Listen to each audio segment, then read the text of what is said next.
इज़राइलियों को बुलाया, सारे लोगों को जो भी वहाँ पर थे सभी को बुलाया, और सारे राजा और इज़ेबेल की जो भी नबी थे उन सब को बुलाया। स्वयं एलिया खुद गया और ये सब वहाँ पे खड़े हो गए। तब अहाब ने सारे इज़राइलों को बुला भेज नबियों को कमरेल पर्वत पर इकट्ठा किया, और एलिया सब लोगों के पास आकर कहने लगा, तुम कब तक दो विचारों में लटके रहोगे? यदि यहोवा परमेश्वर है तो उसके पीछे हो लो, और यदि बाल देवता है तो उसके पीछे हो लो। हालेलुया। तुम दो नाव पर सवार मत हो, दो विचारों में मत चलो, एक पे हो जाओ, या यहाँ या वहाँ। जो परमेश्वर है, तो परमेश्वर है कौन? वो ये बताता है वहाँ पर कि परमेश्वर की सामर्थ्य क्या है, परमेश्वर क्या कर सकता है, और जो तुम्हारा परमेश्वर है वो क्या कर सकता है। हालेलुया। और एलिया सब लोगों के पास आकर कहने लगा, ठीक है, वो कहता है ये सब कि तुम कब तक ऐसे ऐसे दो में चलोगे। लोगों ने उसके उत्तर में एक भी बात ना कही, क्योंकि वो स्वयं जानते थे अंदर कि हम क्या कर रहे हैं। तब एलिया ने लोगों से कहा, यहोवा के नबियों में से केवल मैं ही रह गया हूँ, और बाल के नबियों में से कितने हैं? 450। 450 हैं, और बाल के नबियों में से 450, और परमेश्वर के नबी में से सिर्फ एक एलिया। इसलिए 2 बछड़े लेकर आओ कि वे अपने लिए चुनकर उसे टुकड़े टुकड़े काट कर लकड़ी पर रख दे, और कुछ आग ना जलाए, और मैं दूसरे बछड़े को भी करके लकड़ी पर रखूँगा और कुछ आग ना लगाऊँगा। तब तुम अपने देवता से प्रार्थना करना, और मैं यहोवा से प्रार्थना करूँगा, और जो आग गिराकर उत्तर दे वही परमेश्वर ठहरे। हालेलुया। तब सब लोग बोल उठे, अच्छी बात है, परखने वाली बात थी। लेकिन एलिया को तो ज़रूरत नहीं थी, पर वो जानता है परमेश्वर है। लेकिन जिन लोगों की आँख पे, इज़राइलियों की आँख पे बार बार पट्टी बन जाती है, जिन्हें बार बार शैतान इस्तेमाल करता है, उन लोगों के लिए परमेश्वर ने ये योजना निकाली। क्या? कि 2 बछड़े लेकर आए, मिट्टी उस पर वेदी बनाए, 2 वेदी बनाए, एक पे बाल के पुजारी के लिए, एक पे यहोवा परमेश्वर के लिए, और जो आसमान से आग गिरा दे वही सच्चा परमेश्वर। हालेलुया। तब जो एलिया ने इज़राइलियों से ये सब बातें कही। तब लोग क्या कहने लगे, अच्छी बात है, हमें भी देखने को मिल जाएगा कि कौन परमेश्वर है। तो अच्छी बात है। और एलिया ने बाल के नबियों से कहा, पहले तुम एक बछड़ा चुनकर तैयार कर लो, क्योंकि तुम बहुत हो। तब अपने देवता से प्रार्थना करना, परंतु आग नहीं लगाना, काट के रख दो, क्योंकि आग ऊपर से आएगी। आग तुम भी नहीं लगाओगे, आग मैं भी नहीं लगाऊंगा। तब उन्होंने उस बछड़े को उन्हें दिया, और लेकर तैयार किया, और भोर से लेकर दोपहर तक यह कहकर बाल से प्रार्थना करते रहे, हे बाल हमारी सुन, हे बाल हमारी सुन, परंतु कोई शब्द नहीं था। हालेलुया। जिनको होता तो शब्द आता। हालेलुया। जैसे बहुत लोग करते रहते हैं, हमने देखा है, जब हम भी परमेश्वर में नहीं थे तो हम चिरागी जलाते थे, धूप को ऐसे करते रहते थे, नहीं आती थी, माचिस जलाई लगाते, बस हाथ जोड़ के बैठ। लेकिन सच में हमने कभी परख के नहीं देखा कि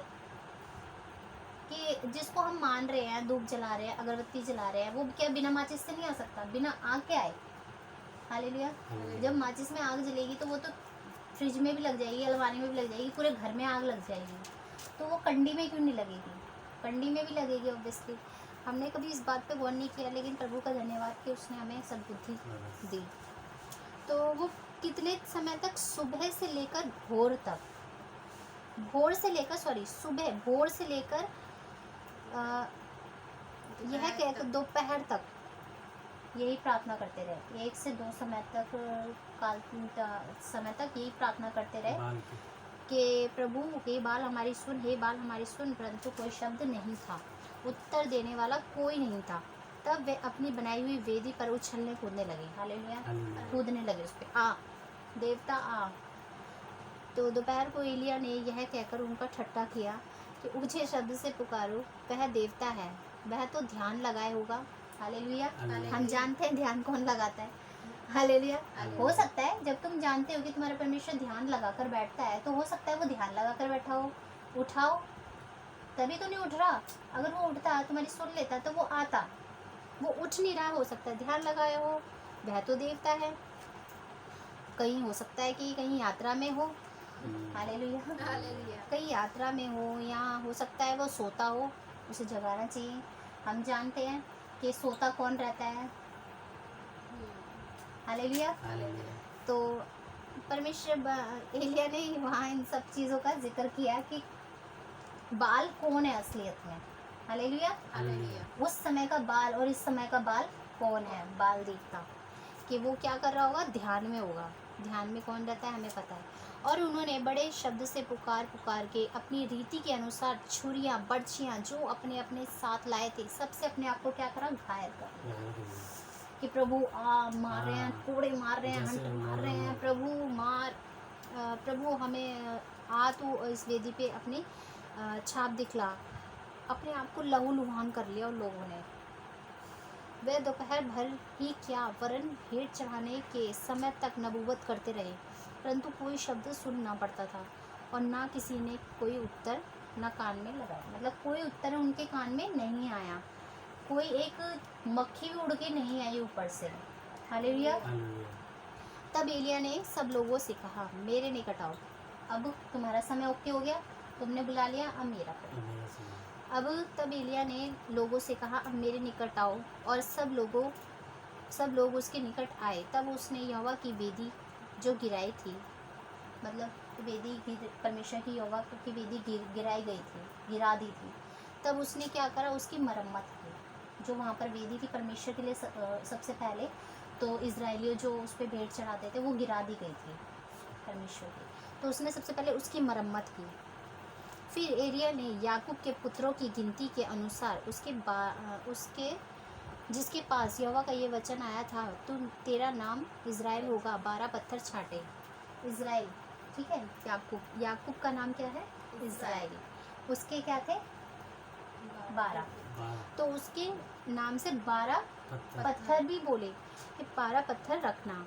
और उन पत्थरों से यहोवा के नाम की एक वेदी बनाई और उसके चारों ओर इतना बड़ा एक गड्ढा खोद दिया। मतलब वेदी बनाई, उसके चारों तरफ इतना गड्ढा खोद दिया कि उसमें पानी भर जाए। तो ये सब किसने बोला था, परमेश्वर ने बोला था कि तू ऐसे ऐसे करना। तो इतना बड़ा गड्ढा खोद दिया कि उसमें 2 सा बीज समा सके, यानी इतना कुछ पानी जो वहाँ के उस समय का पैमाना होता था नापने का, वो समा सके। तब उसने वेदी पर लकड़ी को सजाया और बछड़े को टुकड़े टुकड़े काट के लकड़ी पर रख दिया और कहा, 4 घड़े पानी भर के होम बलि पशु और लकड़ी के ऊपर डेल दो। तो उन्होंने 4 घड़े एक बार में मंगाए, एक बार में 4 घड़े। हालेलुया। फिर उन्होंने 3 बार ये ऐसे ही करा। पहली बार मंगाया, फिर दूसरी बार मंगाया, 4 चाहती है 12 घड़े वेदी पर डाले। जो पूरे लकड़ी जो बली थी वो और जो घेरा था उस तक पानी पानी हो गया था, सारी तलमल हो गई थी पानी से। 3 बारी ऐसा करा। फिर भेंट चढ़ाने के समय एलिया नबी समीप जाकर कहने लगा। फिर उसने जैसे 3 बारी वहाँ पर पानी घेर दिया, उसके बाद एलिया उस जगह बलि के पास गया जो परमेश्वर की वेदी थी, वहाँ पर पास गया, घुटने टेके और परमेश्वर से विनती करी। नम्र से एक बंदे ने प्रार्थना की कि हे अब्राहम, इसहाक और याकूब के इज़राइल के यानी याकूब के परमेश्वर, आज यह प्रकट कर कि इज़राइल में तू ही परमेश्वर है और मैं तेरा दास हूँ और मैंने ये सब काम तुझसे वचन पाकर किए हैं। हे यहोवा, मेरी सुन कि लोग जान ले कि यहोवा ही परमेश्वर है और तू ही उनका मन लौटा लेता है। तब यहोवा की आग, कितना समय हुआ ये सब बोलने में, हालेलुया, कितना समय लगा, बाइबल बताती है उसने दोबारा रिपीट नहीं की है सारी बात। उसने कहा, हे अब्राहम, इसहाक, याकूब के परमेश्वर, तू क्या कर, आज ही प्रकट कर दे इज़राइल पर। किस पर, अपने लोगों पर, अपने चुने हुओं पर प्रकट कर दे कि तू ही परमेश्वर है, इज़राइल का तू ही परमेश्वर है और कोई नहीं है। और मैं तेरा दास हूँ और जो मैंने ये सब काम किए हैं, तेरे जो तूने बोला मैंने वही सुनकर ये सब किया है। हे यहोवा, मेरी सुन कि लोग आज जान ले, हालेलुया, कि यहोवा ही परमेश्वर है और तू ही है जो उनका मन वापस लौटा लेता है। तब यहोवा की आग आकाश से प्रकट हुई और होम बलि को, लकड़ी को, पत्थरों को और धूलि समेत भस्म कर दिया। हालेलुया। और आग और गड्ढे का जो जल था वो भी सूख गया। यह देखकर सब लोग मुंह के बल गिर पड़े और बोल उठे, यहोवा ही परमेश्वर है, यहोवा ही परमेश्वर है। हालेलुया। एलिया ने उनसे कहा, बाल की नबियों को पकड़ लो और उनमें से एक भी छुटने ना पाए। हालेलुया। तो यहाँ पे हम देखते हैं कि एलिया कितने मतलब सामर्थी परमेश्वर के दास थे। हालेलुया। उन्होंने कहा कि 3.5 साल तक अकाल पड़े, अकाल पड़ा। 3 साल के बाद उन्होंने कहा बारिश हो, लेकिन उससे पहले लोग जाने कि परमेश्वर है कौन। इज़राइल को परमेश्वर ने चुना, इज़राइल को परमेश्वर ने सृजा। इज़राइल ही परमेश्वर के विरोध में बार बार खड़ा हो जाता है। तो परमेश्वर ने क्या योजना निकाली, कितनी अच्छी योजना निकाली कि 2 जगह खड़ा करा और उन्हें 1 से 2 पहर हो गई, 1 से 2 पहर हो गई, एक भोर हो गई, एक दोपहर हो गई, 2 पहर हो गई। उनको प्रार्थना करते हुए उन्होंने, जो बाल के नबी थे, जो अन्य देवताओं के लोग थे, वो सच में पूरा बहुत कठिनाई करते हैं। लेकिन परमेश्वर क्या कहता है, तुम्हें कुछ करने की ज़रूरत नहीं है। उसने क्या करा, प्रार्थना की, बस कितना बोला, दोबारा रिपीट नहीं किया। और वो 1 से 2 पहर तक अपने आप को मार रहे हैं, प्रार्थना कर रहे हैं, वेदियों पर कूद रहे हैं, और जो बड़छियाँ होती हैं उनसे अपने आप को लहू लुहान कर रहे हैं। लेकिन परमेश्वर ये सब देखकर खुश नहीं होता। परमेश्वर कहता है, मेरे आगे घुटने टेको, मैं तुम्हारी सुनूंगा, मैं तुम्हारा परमेश्वर हूँ। जिन लोगों को परमेश्वर ने चुना हुआ है वो इज़राइली है। परमेश्वर उनसे बहुत प्यार करता है और हमारे लिए वो जाति जाति राज्य राज्य के लोगों को दे देता है। हालेलुया। लेकिन हमें कुछ नहीं होने देता।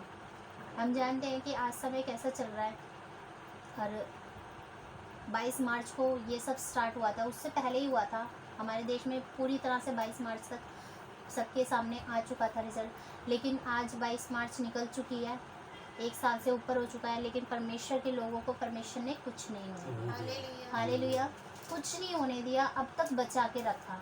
हमारे दाहिने हाथ 1000, बाएं हाथ 10,000 गिर रहे हैं, लेकिन मुसीबतें हमारे पास नहीं आ पाई। क्यों? इस चीज़ को समझो, इस चीज़ को देखो, इस चीज़ को समझने की कोशिश है कि हमारे बगल में मतलब बीमारी हो रही है, हमारे बगल वाले के पास खाने को नहीं है, लेकिन हमारे घर में परमेश्वर ने काम धंधा दे रखा है। हालेलुया। काम धंधा दे रखा है, और मतलब हम सब, मतलब हमें लग ही नहीं रहा कि बीमारी है, लॉकडाउन है या कुछ और है, हमें कुछ नहीं, उससे परमेश्वर ने कुछ होने ही नहीं दिया। हालेलुया। परमेश्वर ने हमें कुछ नहीं होने दिया, जैसे कि एलिया को कुछ नहीं होने दिया। 3 साल तक काल पड़ा, लेकिन परमेश्वर ने उसे कुछ नहीं होने दिया। टाइम से खाना दिया, टाइम से पानी दिया। हालेलुया। तो बाइबल वही बताती है कि जब भी हम प्रार्थना करें तो परमेश्वर के आगे घुटने टेकें, और वो हमारा सुनने वाला परमेश्वर है। वो इज़राइल का परमेश्वर है। इज़राइल का मतलब होता है चुना हुआ। वो हम चुने हुओं का परमेश्वर है। हम उस पर विश्वास रखें, उससे मांगे, वो देगा। हालेलुया। इस वचन के पढ़े जाने पर परमेश्वर हम सभी को आशीष दें। आमीन।